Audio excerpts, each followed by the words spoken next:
With the most recent PTR update, Numbani's been given a fresh look. And it's not surprising. I mean, after all, Doomfist took back his gauntlet and is out wreaking havoc in the world. So having an exhibit meant to showcase a gauntlet that they no longer have access to, well, it doesn't really make a lot of sense. And it seems that Numbani agrees, as in their Heritage Museum, they've replaced the Doomfist exhibit with the History of Numbani exhibit. How's it going, everybody? Force here, and here today I'm going to be showing you all of the upcoming changes on Numbani. A really cool twist and upgrade to a map that we've had since launch. Most of these changes are taking place right in the Numbani Heritage Museum itself. As you can see, the old Doomfist exhibit has been completely replaced. Back where the Doomfist posters used to be, we now have posters of what I believe are the new exhibits: the Omnium built in Nigeria, the Omnic Crisis Peace Accords, and the Numbani construction, all of which I believe are new showcases in the museum. Where the schematic of Doomfist Gauntlet once set has now been replaced by Orisa's supercharger, and in front of the supercharger is some information about Effie, recognizing her contributions to AI and robotics in her creation of Orisa and the supercharger. Behind the supercharger display now sits a statue, coincidentally the same statue that has sat in the Numbani city streets since the game launched, although now apparently it's been given a new gold finish. The statue is in front of a new poster for the History of Numbani, replacing the old Doomfist exhibit poster, and along the walls of the museum are several new display cases, although it doesn't appear like there's anything in them at the moment. Something else I also noticed as a quick aside when filming all of the new stuff here in Numbani was that the lighting looks to have changed across the map. Now, as far as I can tell, I was running both versions of the game on the exact same graphical settings, yet clearly there's a big graphical lighting difference. I'm not entirely sure, but based on some research, it looks like Blizzard may have done some tweaks on the current build of the PTR. I'm going to be interested to see if those lighting tweaks make it through to live. But that aside,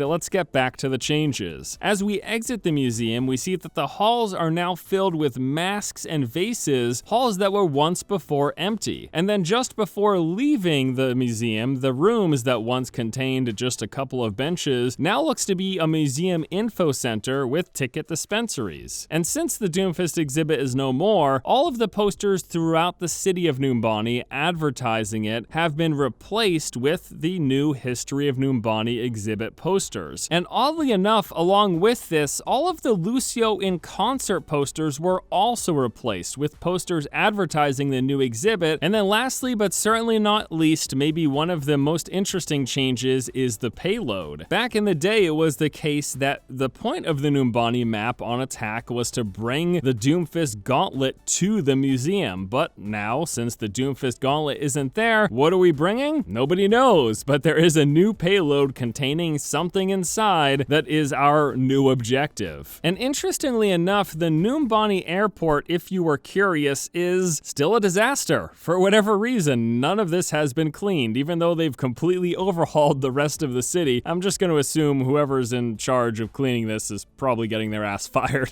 All right, everybody, that is going to do it for me here today as we check out all of the upcoming changes on Numbani. Some pretty cool stuff. I think it's really awesome to see Blizzard adapting their maps to the lore when new heroes are released, when they're being teased, all of this stuff changing some of the existing maps. And it's also interesting because it means that there are versions of these maps that we'll probably never see again. And that's actually a kind of cool thing. It makes the Overwatch universe feel like a more living and breathing world. All right, everyone, that is going to do it for me here today. As always, I want to thank you all so much for watching. Hope you enjoyed the video. Hope you have a good one. And until next time, I'll see you later.